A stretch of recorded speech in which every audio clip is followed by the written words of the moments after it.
All right, so in case you were not here, we are talking about the Korean War today. So I let you prep your lecture notes and let's get into the lecture.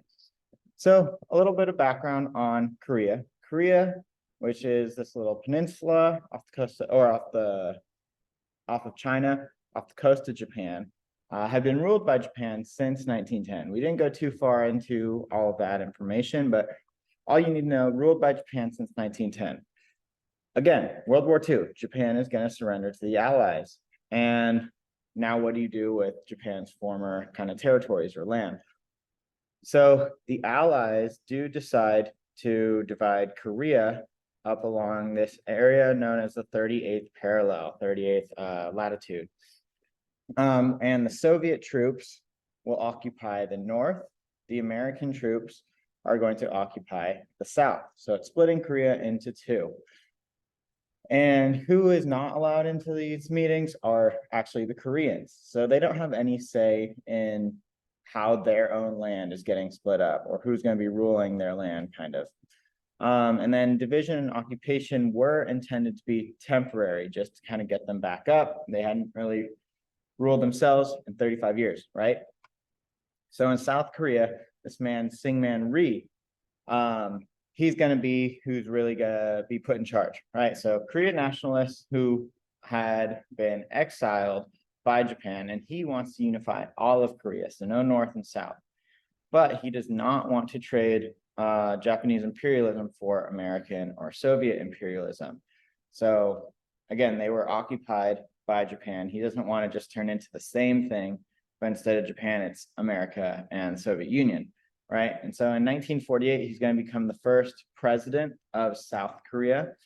Again, it's in US occupied land. So the US isn't running the land, they're just kind of occupying it.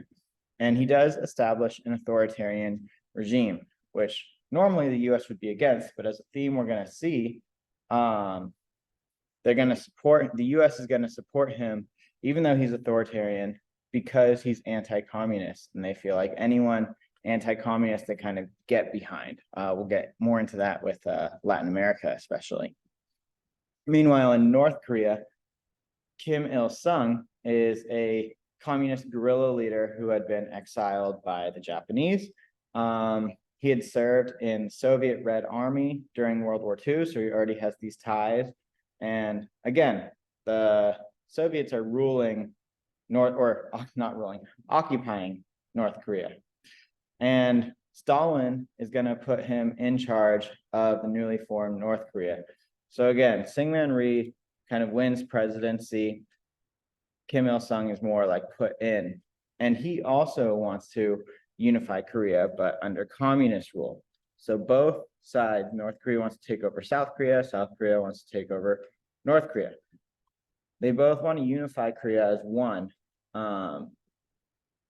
but just communist versus not communist. So again, big part of the Cold War, right? That's that whole idea of the Cold War is the battle between communism and capitalism. So tensions naturally are going to start to build. So North and South Korea try to engage in reunification negotiations, and they talk for about 2 years, but neither side is willing to budge. They can't see how both, kind of how what Stalin was saying, as we talked about, it's hard for both to exist in the same place, right? You have to have one or the other. And then border conflicts along that 38th parallel are going to become very common and kill nearly 10,000 soldiers before the fighting actually, the official war fighting actually starts. So now the war is going to begin, right? In June of 1950, North Korea is going to launch a surprise attack, and that newly formed United Nations is going to take a vote to support South Korea.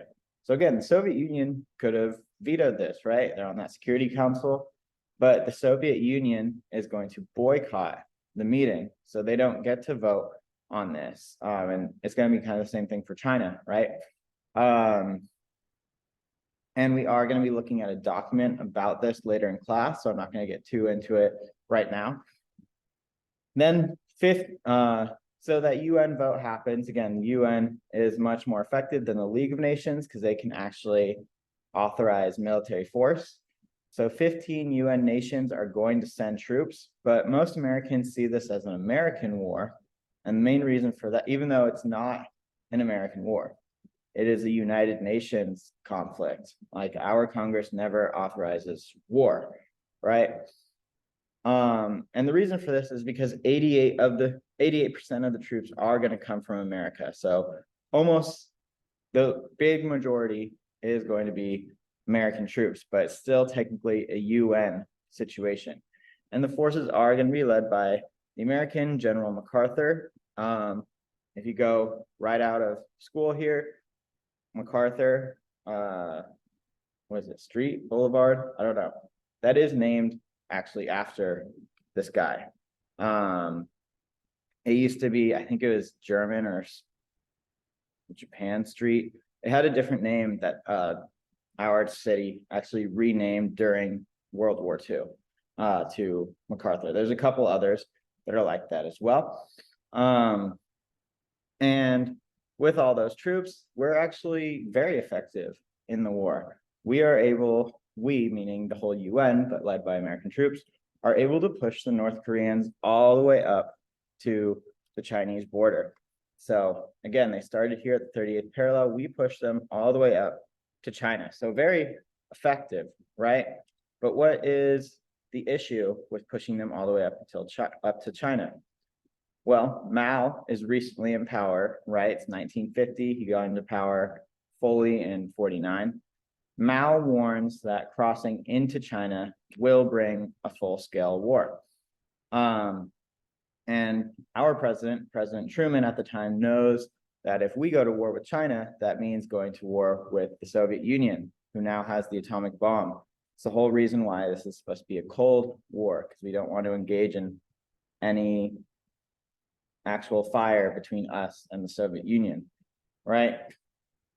But MacArthur doesn't really want to listen to Truman. He still wants to fight China. Again, this is that whole trying to defeat communism thing, right?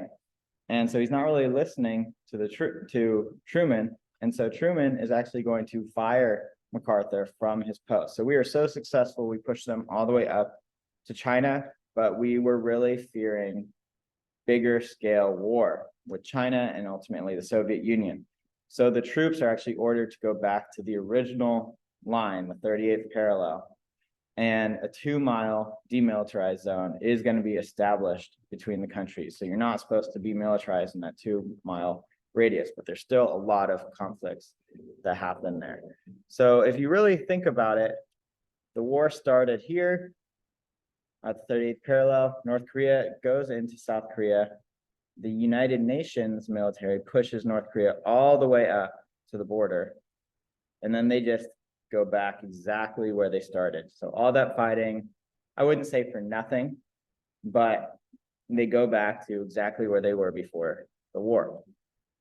And so what is the significance? So this is going to be the first armed conflict of the Cold War, or the first proxy war, if you remember that term. If you remember, there is China before this, and the US saw what happens if they just kind of sit back and don't do anything. It did fall to communism, right? So this is a big reason why they do take a big step in Korea, because they feel this communism starting to spread and they want to stop it anywhere they can. So this is going to be the first time there are containment attempts outside of Europe. Again, containment was that idea, communism can stay where it is, but we are going to contain it, not allow it to spread. And it is testing the United Nations as an international peacekeeping body. So again, it kind of proved a lot more effective than the League of Nations, right? League of Nations couldn't do anything to really prevent World War II. United Nations is proving to be more effective than that. So we are going to do more activities later today. That's the end of the lecture. So if you are doing this from home, just follow along with all of the instructions. All right.